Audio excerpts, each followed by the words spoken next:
Hello and welcome to episode 23. Yes, 23 already.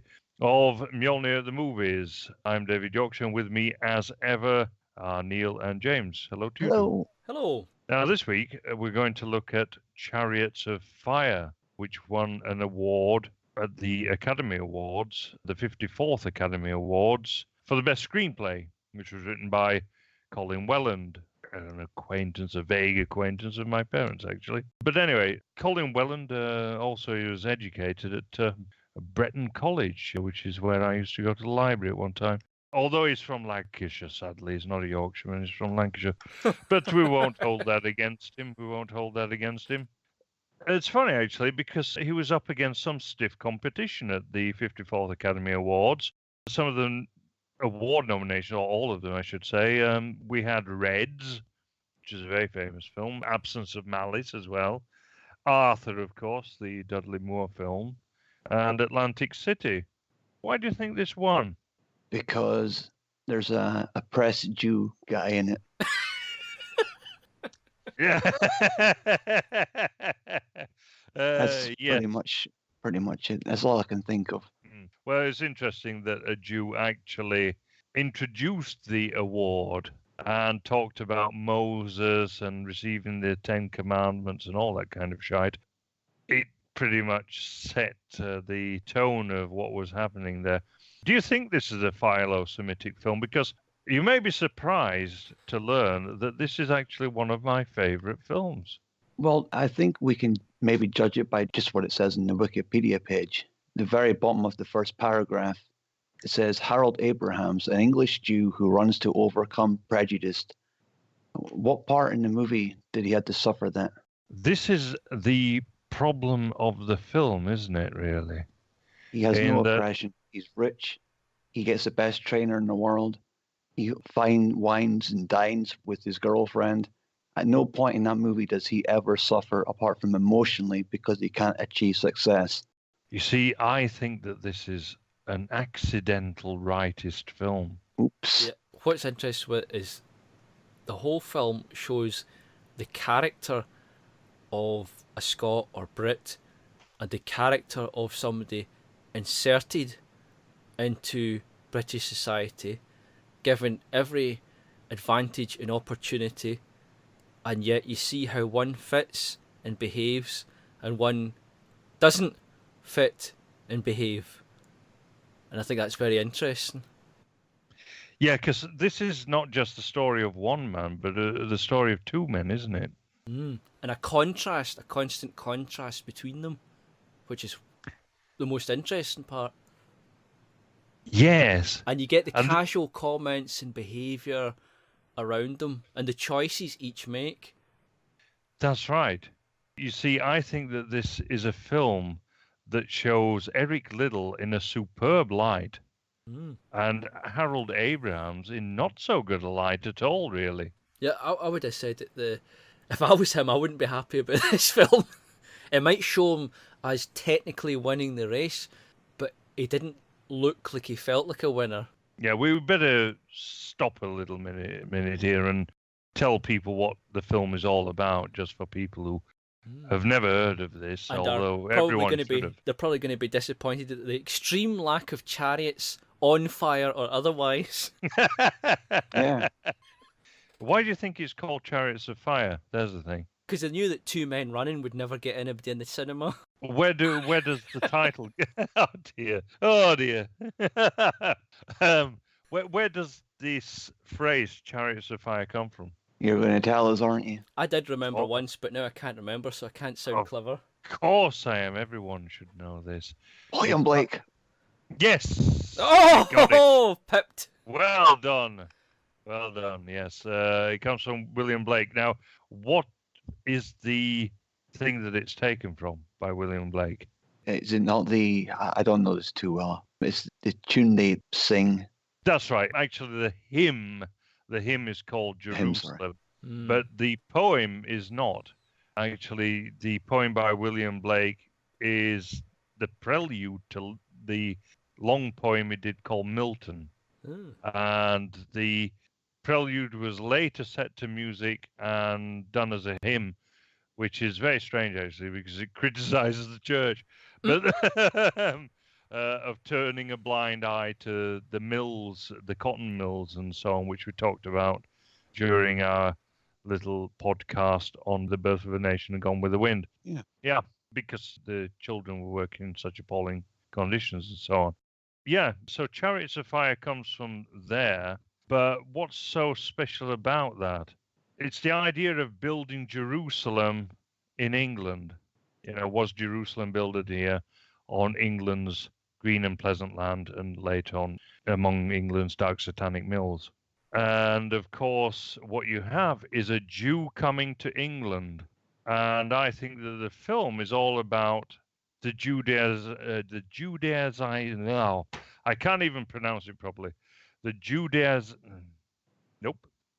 Hebraization of England. That's the one. That's the one. They'll never notice. They'll never notice. No, that's right. So yeah, I think that this is all about the transition from England as being very English to being very Judaic. And I think that this is not really a very philo-Semitic film at all, to be quite honest. At the end, maybe just because I'm Scottish, but at the end I was just cheering that Scottish guy on. As you and should. just when the camera cuts to the Jewish guy and he's got that skull on his face, I thought, yeah, get her right up you. That's all I could feel. You do see as well the solidarity, the ethnic solidarity frequently in it. Yeah. And also, counter to that, and very interesting that they showed it, was the sort of counter solidarity of the two outsiders who describe themselves constantly as outsiders. One despite his tremendous wealth, and the other despite obviously some measure of success for himself. They both feel resentful as outsiders, which they are. But then, why be there? Well, it's very interesting actually because you have a backdrop of the First World War and this idea that the flower of England has been killed. This idea of the lost generation, which is often talked about, that the First World War basically killed a generation of England's finest men, and that what we've got left is basically people who did not fight during the First World War, and perhaps because they were not so well affiliated to England. Now, in the case of Eric Liddell, that's not really true because he's a missionary. He comes from a missionary family, and he was born and raised in China, actually, because he came from a missionary family out there. He died there as well as, of course. But Abraham's, obviously, it is seen quite early on that he dodged going out to France. Did you get that? There was a slight bit of guilt about him, wasn't there? I didn't think that there was much guilt. I saw it that that guy who was inducting them into Cambridge, taking their names and everything, he was trying to make him guilty. He was trying to make him feel guilty, but did Abrahams really feel any guilt? He actually imposed himself upon him and said that he was basically a commissioned officer and that he should respect him. Defensive, really. Hostile rather than shamed. That's right, yeah. Which is, and that sentiment, that identifier of his character was then referenced, of course, by those, I'm not sure of the positions, the two senior men in the college that speak of him. They're saying that that's part of the character of their people. Yeah, it's very interesting because we have a lot of national stereotypes in there. I mean, you talked about just before the podcast about when there's the society, I've obviously been to university and everything, and you have these societies and you go and join different societies and so on. And there's a cricket society there and they immediately shout, anyone from Yorkshire? Of course, because we're famous for producing cricketers and so on. But this is very interesting in that foregrounds the idea of national and regional characters, national and regional characteristics. And Abraham's characteristics are also foregrounded as a Jew. And this is the odd thing in that the blurb is trying to project this idea that he's integrating, but yet all the way through the film, you see that he's transforming the status quo into his own image. Mm. He's trying to change things around to fit him. He's not trying Yes. to fit it. Yeah. And you constantly see the character coming through with his neuroticism, his persecution complex, the resentment, and all the other characters come through. And even his friends will taunt him for it. That's right, yeah. Because you see them wind him up at various points. That's right, yeah. But that's, of course, taking advantage of the fact that he has these characteristics in the first place, which are quintessentially Jewish. Because the jokes wouldn't work on anybody else who would just shrug it off to start with.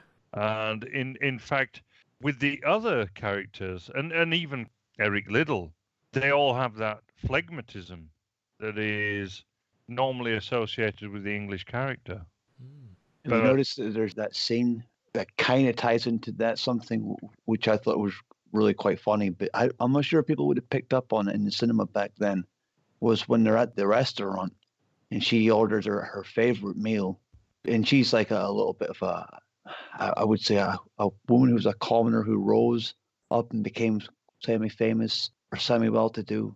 And they serve the pig's trotters. Oh, yes. And she her face goes white and she's all apologetic and like she's broken some big rule and embarrassed herself, and he's like got this kind of scowl on his face.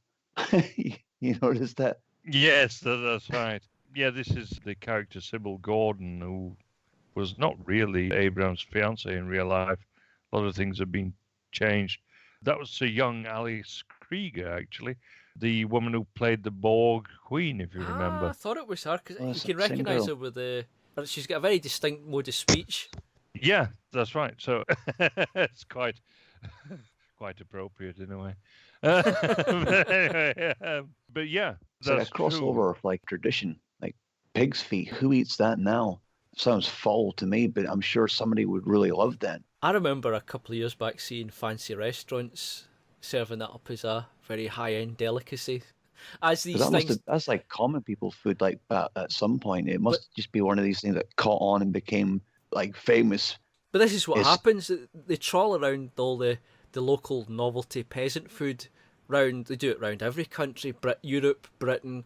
They'll do it off in Asia, and they'll drag these peasant and street foods into some restaurant and charge £50 a plate for it. Yeah. Do you know why it is? It's because they serve it in France. And they introduced it in French, first of all, didn't they? Les petits pieds de porc.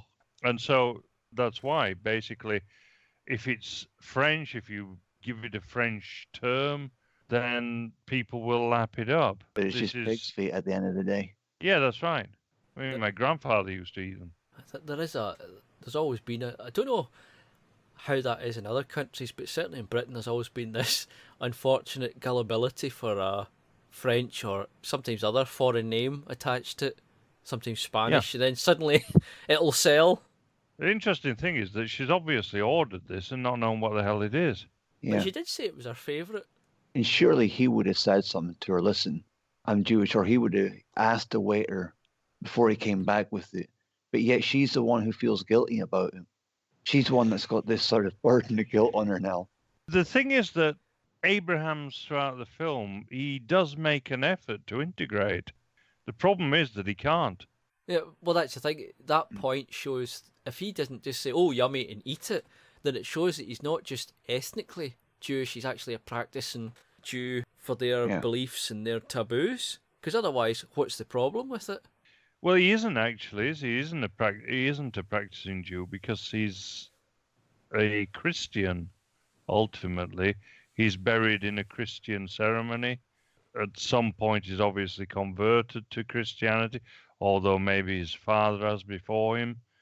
but his father obviously wanted him to be very English and so on. It's not really a question of his religion, it's a question of ethnicity. By the way, he's obviously not going to touch these trotters. I don't know. Did you get that impression? I didn't actually.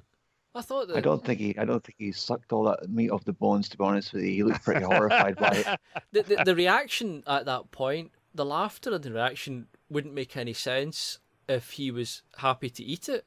I thought the whole point was it was pig and he's Jewish, so obviously he's not going to touch it. I got the impression that the girl basically thought that because he comes from a Jewish background, he would be a practicing Jew. So she's doubly racist now. I think that she's basically one of these women who tries to tap into this ethnic other, and that she goes out with him basically because he's different, even though she tries to play it down and says no one cares anymore. But she obviously does. She's obviously made that decision to go out with someone who is ethnically other. And it shows her to be this odd type that we have in Britain that prefer this exoticized other, even though they may not be exotic at all. And I'm pretty sure that she knows he's got money.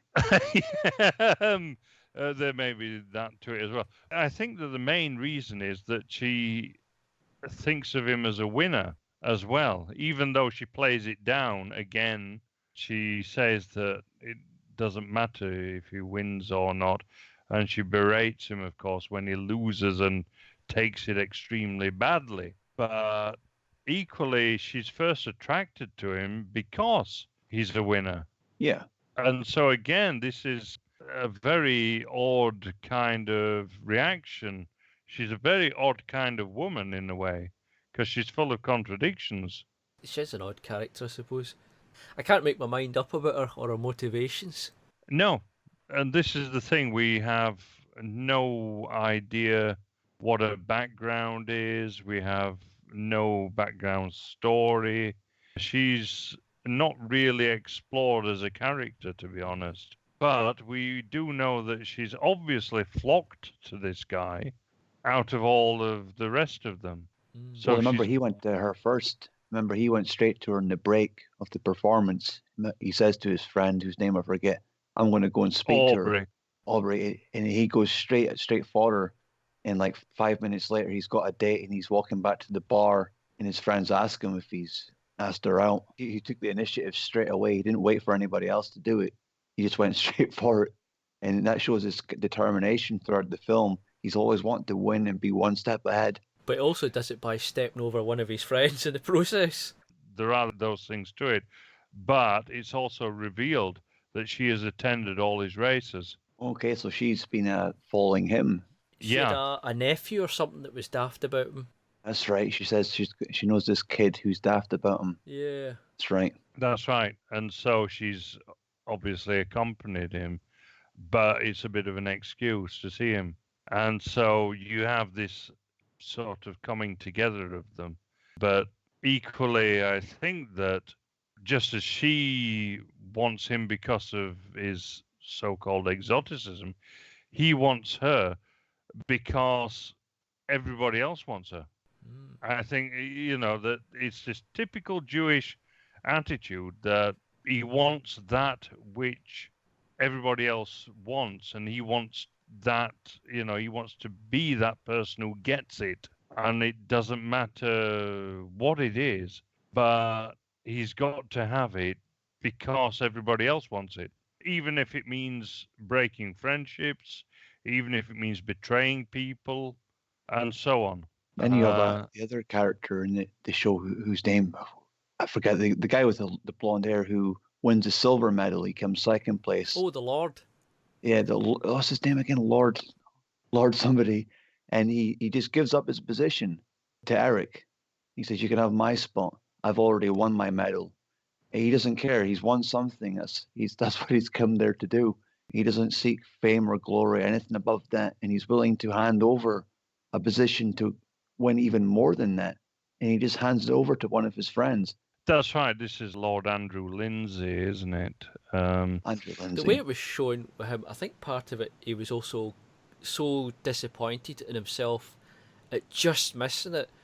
He didn't want to face another race. But that was the sort of impression I had. Was you could see the great pain in him at that moment when he just came in second, was pipped across the line.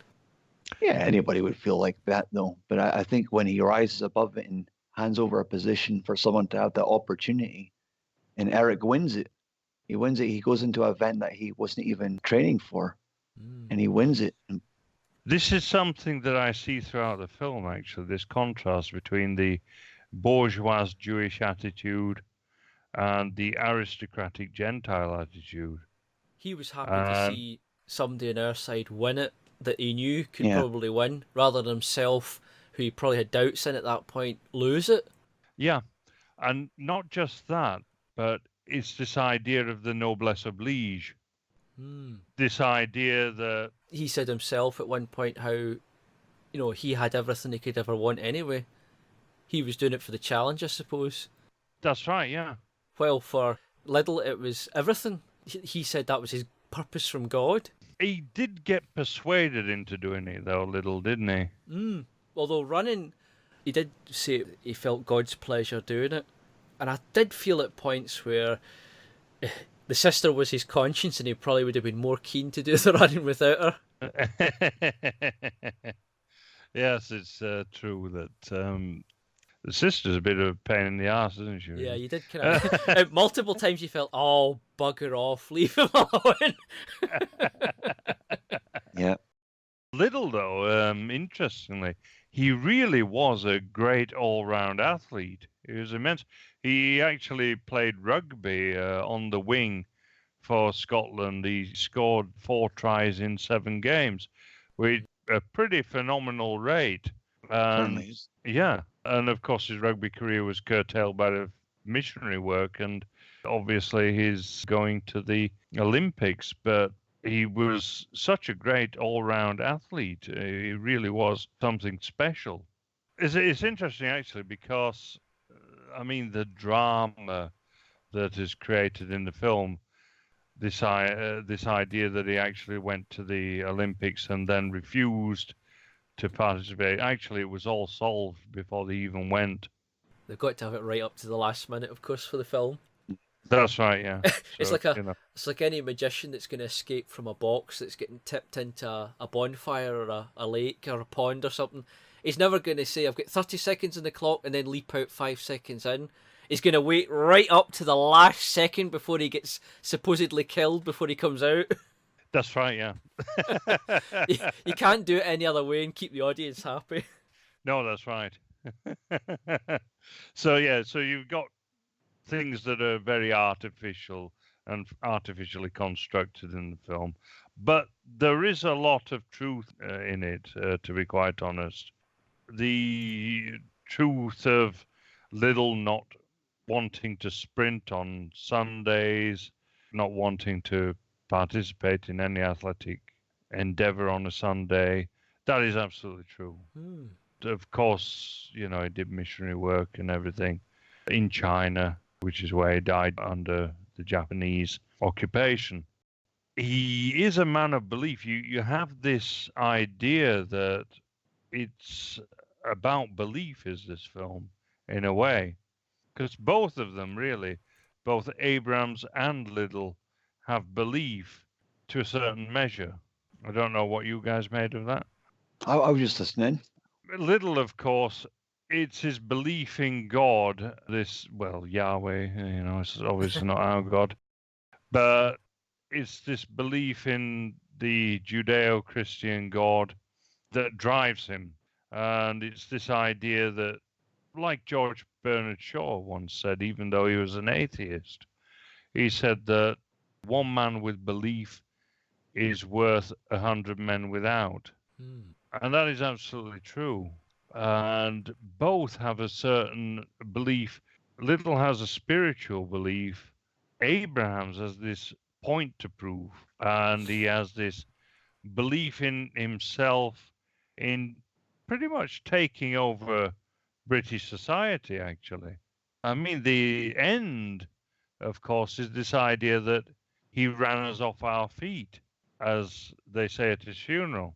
You also notice, though, the way he says it, I'm not disrespecting the character, the man himself, but he was almost in this position where he was acting as if God made him that fast and God gave him that gift. And that's a pretty far out thing to say, and think that you've been blessed that highly that God gave you this gift to be able to do it. It wasn't because of your own determination and your own hard work.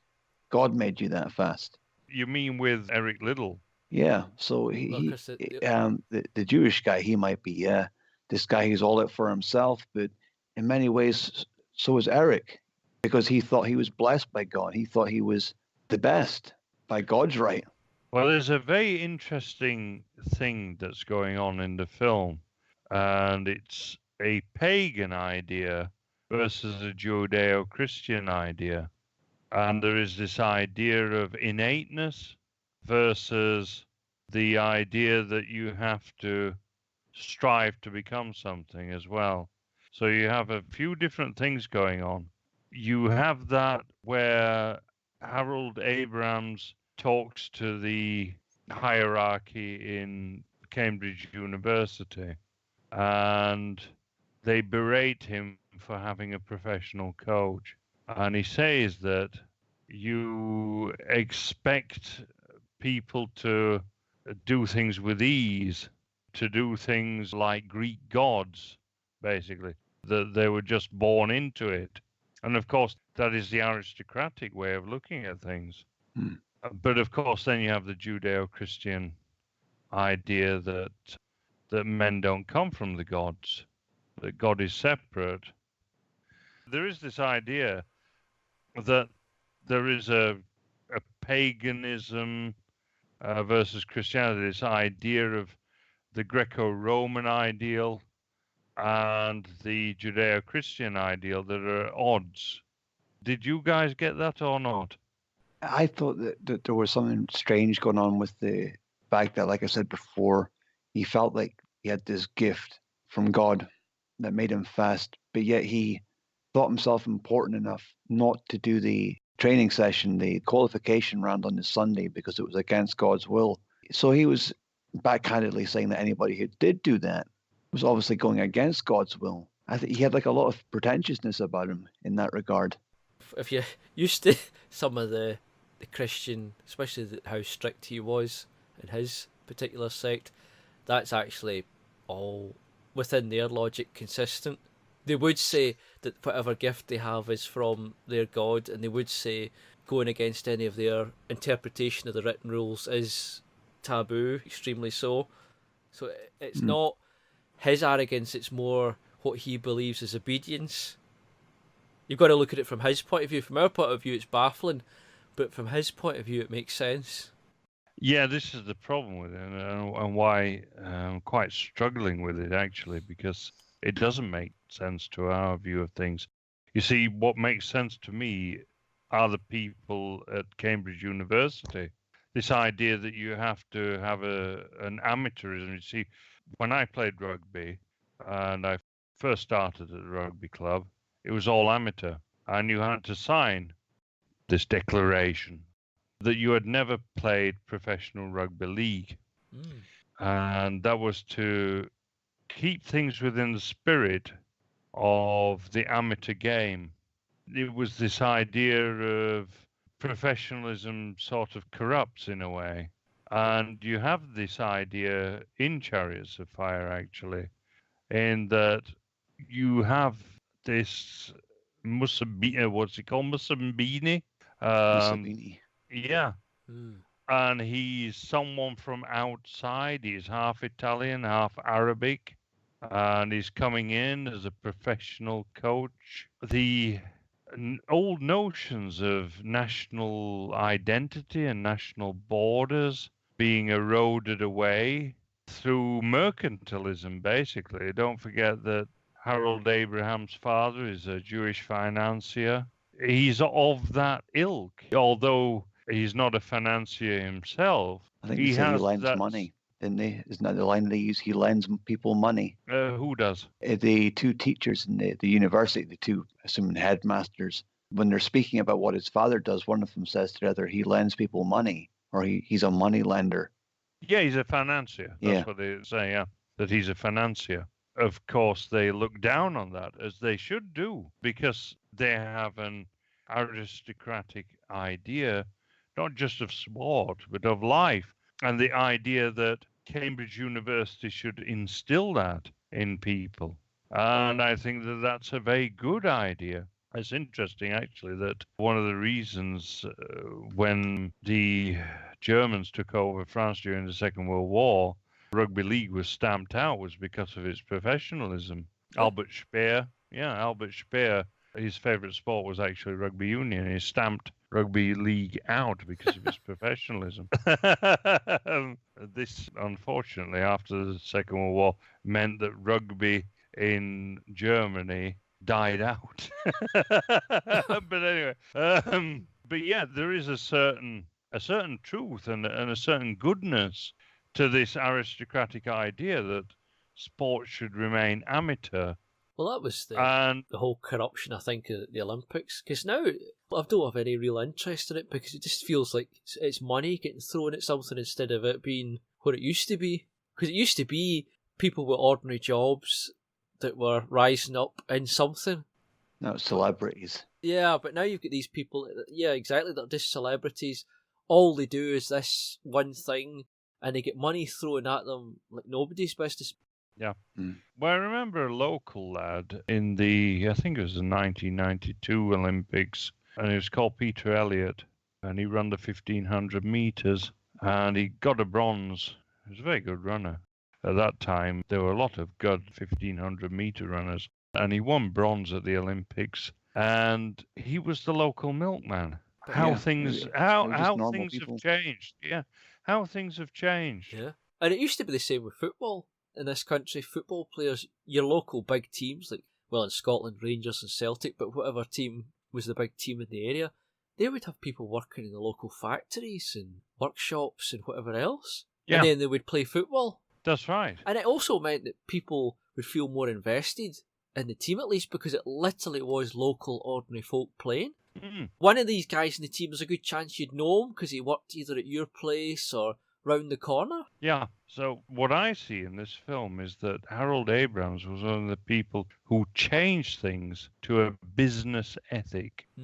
It's interesting that in the 2012 Olympics, which of course was staged in London, this theme of Chariots of Fire was played. It was obvious that it was going to be played, to be quite honest, because it's about British people at the Olympics. But I think that there was another idea to it, and that was that it was probably the most corporate Olympic Games I've ever seen in my life. It was awful. It was dreadful business. Even the Mike Oldfield performance was awful. Sorry, Mike, if you're listening to this.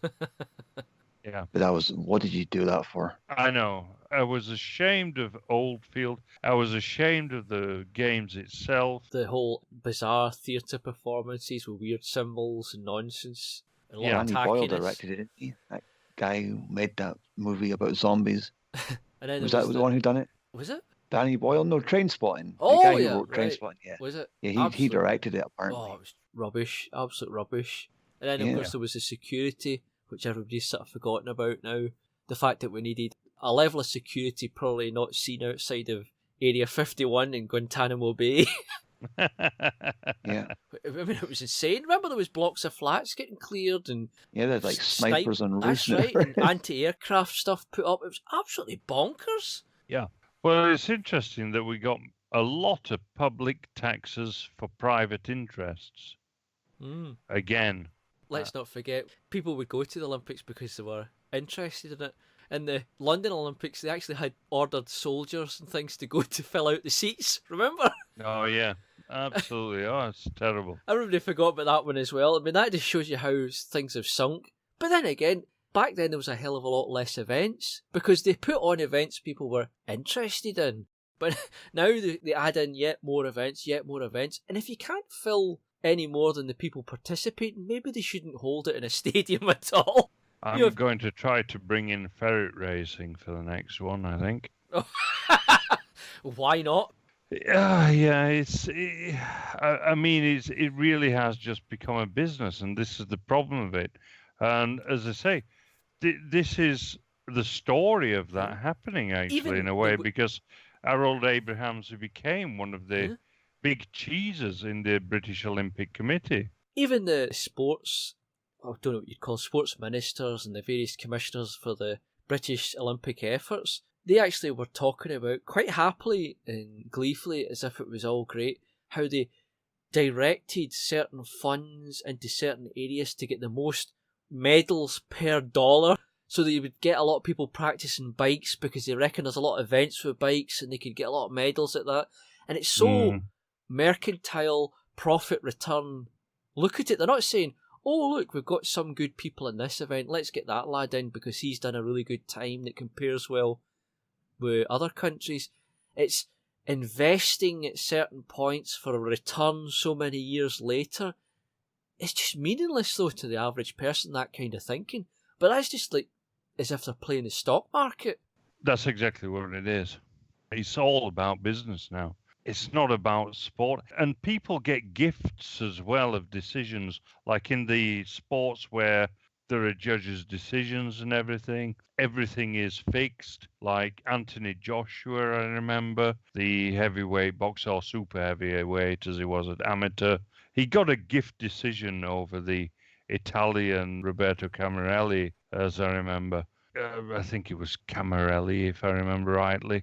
He won that 2-1 in rounds.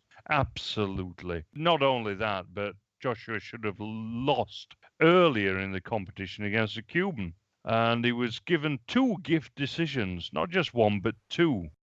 Why? Because he's 3/4 Nigerian. He's not British at all. On his shoulder, he's got this tattoo of Africa. Another well-integrated, proud Brit. Exactly. And this is the thing, that Britain has now just become a sports club like any other. Was it France? Was it when they had the big victory in football? All the news and the players were all talking about how it was a great victory for Africa. Yeah, and they're absolutely right to do so. Because, I mean, just look at that team. What's French about that team? You think, though, that the media would be smart enough to keep their mouths shut if that's what they think? Because it goes completely counter-narrative to their claims that they're just as French or just as European as anybody else. According to their beliefs, if you've got a piece of paper, a passport, that's it. You're just as French or British or German as anybody else. Yeah. And see, this is the thing. This is why, to me, nationality is about ancestry. It's not about where you're born specifically. It's about where you come from. It's about who your parents, grandparents, and so on are. It's about the long line from the past to the future. You see, the problem with looking at things like they do now is that everything is arbitrary. It's just about where you happen to be born, and not even that actually nowadays, because in many sports, you just have to be a resident for 2 years and suddenly you can represent that country. What is that? What does it mean anymore? Well, that's it. When you look at Mo Farah, they held him up as this great British sportsman and icon. Well, he wasn't from Britain, and he doesn't even live in Britain now. He lives in America. Do you know the joke of it? He broke a certain time, and I can't remember what time it was exactly. The headlines were that he was the first European to have broken this specific time. And I thought, but he's not fucking European. Huh? What they're doing, they're just playing with language, and they're playing with words. They're just bandying words around. Yeah. It's nonsense. And it's dishonest about the fact that different races have different attributes. Despite the fact that, as we all know, if you look at the Olympics, for sprinters, there'll be a certain group. Swimmers will be another group. Same with the long distance runners will be yet another group. Yeah. And they will be. You can even divide it amongst Africans. Which ones will be the long distance, which ones will be the sprinters. The interesting thing as well is, though, that I think that different coaching methods suit different races. Because don't forget that Scotland also produced a superb 100-meter runner, which was the 1980 Olympic gold medalist for the 100 meters, the last white man to win the 100 meters at an Olympic Games, which was Alan Wells, of course, your guy. I think that's where the problem of overlooking race comes in. They try and have a one-size-fits-all training regimen or diet regimen as well, which is going to be very different from one race to the other.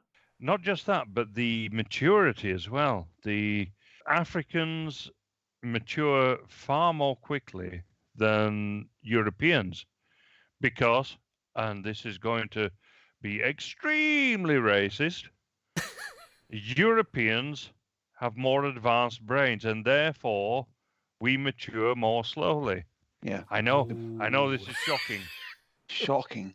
Have you noticed that there's a distinct lack of black people at the Winter Olympics, though? Like you don't see black skiers or black bobsliders apart from in that John Candy movie. Generally, they stay away from the cold things, but they're super soldiers in the normal Olympics because they're faster, more physically strong, have higher stamina. No. Just basically super soldiers for the British Olympic team. All the weightlifters, though, you'll notice like the world's strongest men, it's white. Yeah, they're mostly white. Meeting. Yeah. But for physical exertion, like running and sprinting and jumping, I think black people excel. It's fast twitch muscle is specifically it. So if it involves legs moving fast, there's a certain advantage allegedly. Now this is all alleged because we're going by mainstream science, which is incredibly corrupt anyway. It's heavily politicised, but we can look at results certainly for the weightlifting, and you see it's white as snow. Because you see you see Scotsmen win it, you see Icelanders win it, you see Englishmen win it, Norwegians. It's mostly North Europeans. It's not even South Europeans, mostly it's North, distinctly. They seem to have an overwhelming advantage. Yeah. And the Asians are good at their ice skating and their ballet and stuff and their gymnastics, like the lightweight things where they spin around in the horse. They all seem to have their advantages, but it seems that that's what the Olympics is now. They put the money into where they're most likely to win, and they're not going to have some little white guy from Scotland winning the high jump when they can get some 7-foot tall black guy to do it for them. Well, let's also remember that there's a lot of very good cyclists that are white, British, English, and so on as well. And that's obviously a sport all about legs. That's right. I remember Chris Hoy, who was superb, of course, one of your guys. We're good at rowing as well. Yeah. So now we're the best at rowing. So all these things are worth considering. I think Pinsent and Redgrave was absolutely the world beaters. So I think there's definitely something to what Dave's saying there with the training, the various regimens of diet and treatments and so on. There's something to that because you see too many sports where British excel and it's a leg-focused event. You see events where the British excel and it's an upper body-focused event. And you see things like swimming, gymnastics. So there's definitely something going on there. And it could just be a case of, much like football, where the maturation rate means that certain ones are getting weeded out early on because they've maybe got an advantage at, say, 14, 12, the young ages when they're weeding them out for selection later on.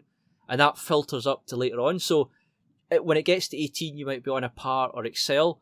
But if you don't make the selection for the very young ages, you're maybe not getting the Olympic level coaching, the attention for selection by coaches and committees. Not only that, but there is a problem in a multicultural, multiracial society that, have you noticed that all these projects and schemes and so on, they're always financed for the inner cities? Where most of the ethnic minorities live. Oh yeah. There's nothing for the people out in the country anymore. Where white, really strong and fit, by the way. Yeah. They're up and down hills and cycling bikes all the time. There's got to be somebody out there. We're actually seeing more and more concentration of these things. I mean, we're in a situation, especially in Britain anyway, since the 2008 wobble in the markets that the public had to pay for, where they started closing down facilities like local swimming baths, local gymnasiums, ice skating rinks, you name it, we're all getting shut down. And what's left is a centralisation into the cities, the inner urban areas. So those are where the facilities are left. And then when they do hold an event like the Olympics, it gives them an excuse to splurge in new facilities. Those are naturally all then built in the urban areas, such as the recent Olympics. You end up with all these Olympic-grade facilities built in the inner city. So that's, of course, where they'll train the next generation. Yeah, absolutely. There's an awful lot in suburban and country areas being shut down. The local boxing club where I'm from was closed down by a Labour council quite deliberately, because the guy who ran it offered to buy that club from the Labour council, and they refused, and they shut it down. There's a lot of that strange things like that where you hear about facilities being shut down and there's a local community or maybe some individual offers to keep it open or buy it and it's refused. Same with library purges that happened some years ago where they dumped a lot of old stock of books. Those people offered to buy it and were refused. That's right. So there was whole dumpsters full of 100-plus-year-old books, some of them much older than that, that were then just buried or burned or whatever happened to them. Disgusting. Yeah. If anything, the fact that they're public property, why not just give them away to the public? Stick them in a big bin, not literally a rubbish bin, but a large cardboard box in the street and say, take whatever you like, it's public property. Why should it be forcibly destroyed at public cost? The thing is that it's interesting how nationalism in Ireland flowered. They often did it through things like the Gaelic Athletics Association. So they created athletics clubs and so on that were ethnically based. I think that we have to do that for our own people. It wouldn't be hard to do either. No, it wouldn't. You exclude people simply without actually telling them why they're excluded. Yeah. That's an easy way of doing it. Basically, not to advertise certain things and to basically exclude people without giving the reason for their exclusion and so on. And maybe if you want to avoid any problems, just don't advertise it as an official anything. Don't accept government money because then they'll have an involvement. If you start having grants and so on, they will interfere. Yeah, exactly right. Well, if it's just it happens to be that a dozen lads gather up every Sunday to go cycling, that's their business, isn't it? And if they happen to go off and compete with some lads in another county to see who's faster, that's their business. Exactly right, yeah. That's the way you do it. You just do it simply among yourselves. It's very easy to get around. But to come back to the film, if you like, about the power of belief and so on, this is all about the belief in sort of Judeo-Christianity and so on, this film. But there's a different kind of belief, and that's a belief in one's own people and in the continuation of one's own people. The belief in nationalism, if you like. And that can also give strength, and a bigger and better strength, of course, because what you're doing is you're continuing your own line, your own people, and so on. Mm-hmm. As I say earlier, there is a certain pagan idea which it's almost disapproved of in this film, although we get it in the very beginning with a bit of approval when at the funeral of Harold Abrahams, I think it's Nigel Havers as Lord Andrew Lindsay, who talks about athletes with hope in their hearts and wings on their heels. Wings on their heels, of course, refers to Mercury, to Hermes. And that is not a very Judeo-Christian religious symbol at all. No. That never went away. That still hovers around culturally in icons and statues and all sorts. That's right. Because ultimately one of the interesting things about the film is that the Judeo-Christian God does not permit certain things, whereas pagan gods do. What is the motto of the Olympics now? It's higher, faster, stronger, isn't it? Something like that? Higher, faster, stronger. That doesn't sound a very Christian idea to me. No. It sounds a very pagan idea to me. So I think that we have to go back to these ideas, these pagan ideas, because ultimately, one of the interesting things about the film is that it has this idea, the Christian idea at least in the film, that anybody can be part of your society providing they have the same belief system. That's a very liberal idea, actually. You gotta get in card if you're a Christian. That's You're on our right. team now. Classic civic nationalist idea. Yeah, exactly. And so Abrahams, he gets a pass because he becomes Christian, but ultimately he changes everything. He changes things from this old aristocratic amateur way of thinking into a more mercantile, professional, bourgeois way of thinking. Despite the fact that he mouths off at every chance how he wants to be more English than the English practically. He wants to completely fit in, he wants to completely follow this, that and the other, but his own nature comes through, which is commented on by the senior staff. Yeah, absolutely right. Because, of course, he can never get away from his own nature.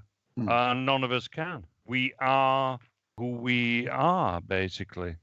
We are the product of our own ancestry and of our own birth and of our own racial heritage and so on. And this film shows that, actually. And that is the strange thing about the film, that it accidentally shows all this. Even in the way the two men handle struggle, loss and victory is very different. Yeah, absolutely right. And that's something that's instinctive. It's quite deep, those kind of emotions. Yeah, there is this idea of, in the white European Gentile, this idea of magnanimity, which obviously Abrahams doesn't have. And it's shown explicitly that he doesn't have it. I don't know if you guys like this film. I personally love this film. I remember watching this many years ago when I was obviously too young to appreciate it. And I got partway into it and thought, boring, a story about guys running, boring. I'd rather watch spaceships or cowboys or something shooting each other. But as an adult, yeah, it's actually a very interesting film. It is enjoyable. Yeah, you see, to me, it shows a lost world that can be again. Nothing out of reach in that. There's nothing out of reach in that even to start in microcosm with a view to expand. You could start what's going on in that tomorrow if you had a handful of people. Absolutely right, yeah. Because all you need is the attitudes and the right people. Yep, exactly right. And this is the attitude that we have to have on the right, this idea that we have a certain way of being that ennobles the spirit, that has this idea of noblesse oblige, of magnanimity, of the fact that we're above certain things. The things are not down to materialism, but yet ultimately there is a certain materialism in the fact that we're part of a race, of a collective, but yet not in the material way that everything is based on. You can pay for an education because your father's a financier, for example. And been happy to take pride and see your own kind succeed and do well, because that was also a big part of this film. Absolutely right, yeah. You see, one of the interesting things about the film is the idea that these people have died in the First World War. All these people have died, and they were quintessentially English, and that there was a certain lineage that these people were going to continue. And you have that in that speech near the beginning in the dinner hall, where it's their duty to carry the dreams of the people that no longer can. Yes, exactly. But of course, in a way, they've been replaced with people like Abrahams. And did you notice in the end, when there's that shot of the choir, you have a couple of brown faces in the choir? Yeah. And that shot of the otherwise insignificant character of the black American athlete. Yeah. To kind of hint of the changing of the Olympics and what's coming. Absolutely right, yeah. The interesting thing about the American team, of course, is that they're extremely professional and almost industrial in their training methods. Do you think that was done deliberately to try and get into the British mindset that the Americans were militarizing their Olympic team? Was it to try to poke fun at that? Because you had other films like Vietnam War movies that were coming out around about the same time, where it's seen them as this force. Was that like playing on that? I don't know, actually, if it's about Vietnam War films or anything like that. But no, what I mean is like how that was in the psyche of like people from the UK, that the Americans were in like these grey tracksuits with the American flags. Everyone was commercialized. They had the guy with the big loudspeaker in the military get-up shouting at the athlete like he was a soldier. Yeah, actually, I never thought about that. The drill sergeant. Yeah, very much so, yeah. Yeah, the typical drill sergeant like Ali Ermey, of course, who played the drill sergeant in Full Metal Jacket. And he's shouting at him how useless he is and he needs to work harder and train harder. I just can't really see them being like that in 1924. That whole notion of Americans being like that, was that really in the psyche of British people back then? Is that how they seen them? I don't know, to be quite honest. I know that back then they were seen as loud and money-minded. They tend to be seen obsessed with commercial money value, things like that. Because notice like there's some scenes where they're all having like a drink together and they're all just chatting and like shaking hands, and the character, is it Schultz, he hands him the note saying best of luck, thinking about you or whatever. Everybody's like nice to each other. That's right, there was the Bible quote he handed him at the sprint at the end. Which is strange because the guy who played that role, Brad Davis, died of HIV. I think it was 1991. Now, the main character, the Eric Liddell, the actor who played him, died of HIV in 1990. Right. I bet that's tainted the movie for you now. It has, yeah. Well researched there. Two of the main runners died of HIV within a year apart of each other. Not that. Sure. I'm not making any assumptions here. No, but I think that if people were to make assumptions, it would probably be right. Yeah. Wow, I didn't know that. Mind blown. Yeah, mind blown. Absolutely right.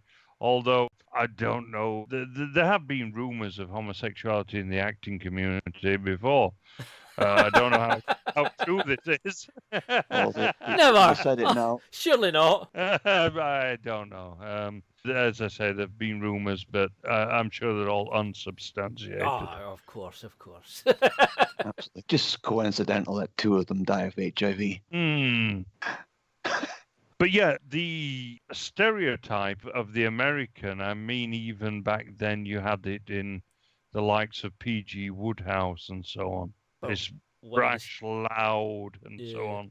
One of the stereotypes, the old ones, was that they would always tell you how much things cost. They'd say, I got a new fence put up, it cost me X number of dollars. Do you like my suit? It cost me X amount. That was one of the old stereotypes, that the money would come to their mind. Right? The cost of things was kind of, you wouldn't intrude on somebody here. It was kind of kept quiet, usually. That's true. Although it is very true of Americans. I remember actually meeting a couple of tourists in France where I used to live. And, they asked me what I did for a living. And I just said, well, this and that. And, they sort of looked at me as though they expected something of me or something like that. And they said, oh, you're one of those, are you? And I was carrying the guy's case to the station for him as well. And I said, yes, not vulgar. And, and I said, you can carry your own case as well. And I walked off. It's extraordinary sometimes that these people exist. And it is a sort of Judaic mindset, if you like, although there are plenty of British people who have that as well. I'm not going to tar Americans with that brush, because it's a certain type of American and equally a certain type of Britain as well. But Americans at this time that we're talking about, so 19 early 1920s, yes, very much they were of that type more than the British. But I think that what we can see in this film is the transition to the American way of things through the Jew. Well, you notice at the end of the movie, the Americans, they're clapping, everybody's shaking hands, they're having a good time. And the old Jewish guy, he comes along from the background and he shakes his hand and he pats him on the shoulder. But you know, deep down, he's not the hero. And you can tell that, even though it doesn't expressly say it in the movie, the main character, Eric Liddell, in the 3 races he wins, the first race is at the Highland Games where he's just asked to run as a guest and he wins it. And the next time he falls over and hurts himself and he gets back up and wins it. And the third time is in an event he's not even been training for and he wins it. But the Jewish guy has been training and been determined to win everything and he fails. Yeah, and you see the extreme sort of resentment in his eyes and face as the Scotsman wins. Because the Scotsman's just done it through talent and determination. Well, he spent and a lot money. of work. Yeah.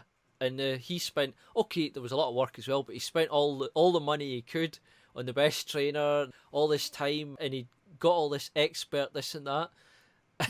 And he realised that this other guy was a hero and he wasn't quite the same level of hero, although still had admiration.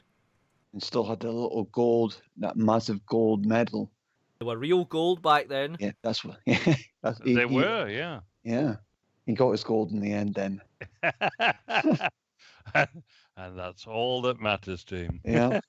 Well, that's the feeling I got from the movie. That's all that mattered. He's got his little bit of gold. Yeah, and that's the thing, that when they gave this award, the Academy Awards, for philo-Semitism, basically, I think that they made a huge mistake. And I think, So, has anyone any last thoughts on this film? No, I'm fine. But I'll tell you, this movie changed my life because of the theme tune written by Vangelis. Oh, now, yeah. I'm sure there's somebody out there listening to this who will be able to sympathize with me. People used to sing that tune at me as I ran because I was the slowest runner in the class. Oh, no.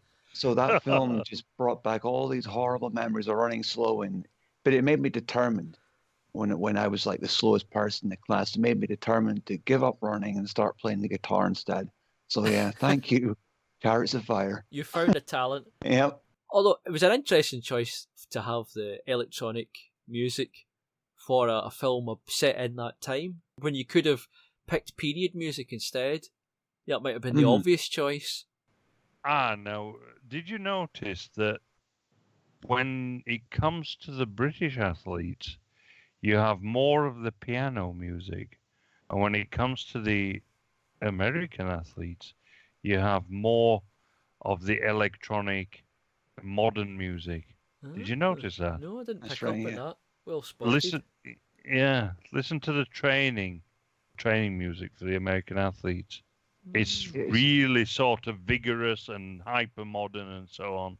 The music, it's also like a complete change around. It's like it's the same music note wise and melody wise. It's just different. It's more technical and it's got that weird electronic theme behind it.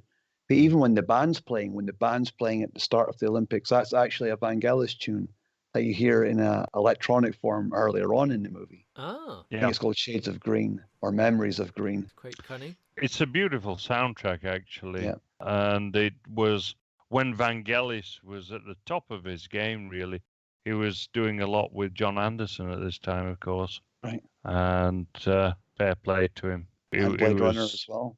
Yeah, Blade Runner as well. Always been Absolutely remembered right. for that one, I'm sure. So, yeah. So I personally think that this is a great film that's worth watching. And for all the wrong reasons that it got the awards. Especially as it shows such a clear case of gathering up the outsiders to attack the native culture and people, essentially, and win one over them. Yeah, and they all gleefully talk about getting one over the British, essentially. Yeah. I mean, it's playing out in microcosm what the right would say is happening today, right now. Yeah, absolutely right, yeah. So he is very gleeful is Harold Abrahams about bringing in this half Italian, half Arab. Yeah, and you see him take he does it as a wee jab to the senior staff because they say, "Oh, who is he? What is he?" And he says, "Oh, he's half Italian." They're kind of disapproving because, like, well, it should at least be a British person that's training British athletes, for the Olympics of all things, where it is all about the nationality. And then he makes this gleeful jab. Oh, it's only half Italian, and then the other half's Arabic. Yeah, exactly. And he drops that in after a suspense. So he's delighting in breaking things up and mixing things up. Absolutely right, yeah. Not like them at all. Unheard of. Unheard of. Had to get that one in there. Yes. So I would leave people out there on these few notes, and that is that we should really nurture the athletic pursuits, but in a way of the old aristocratic way of looking at things, where things were not done for money, but for the pursuit of excellence, which is given an ambivalent look at when we look at the Masters of Trinity College and King's College at Cambridge University. Are they seen as villains or aren't they? I don't know. But personally, for me, they're the heroes, really. They're the ones who are trying to preserve the integrity of the British character, and not just the British character, but of European man in general. And so that's, for me, the message I would like to leave, unless you guys have got a better one. I don't think I could top that if I tried. Yeah, I'll not spoil it. I'm happy that you think that. And so I will bid you good night, and hopefully we will see you next time. Please subscribe and leave a like, because we like likes. We don't like dislikes. Comments No. are good Leave any too. of them. We're happy with comments. If you have any interesting thoughts or suggestions, feel free. Absolutely. We're all for criticism, but don't just leave a dislike and piss off. At least have the decency to say why you dislike the video. So Because maybe it's this legit is, and we can improve if you say something. yeah, this is for the people who left all those dislikes on the Birth of a Nation video that we did, and we would like to know why, because we would engage in debate, So anyway, good night from me. Good night from me. Good night from me. Good night.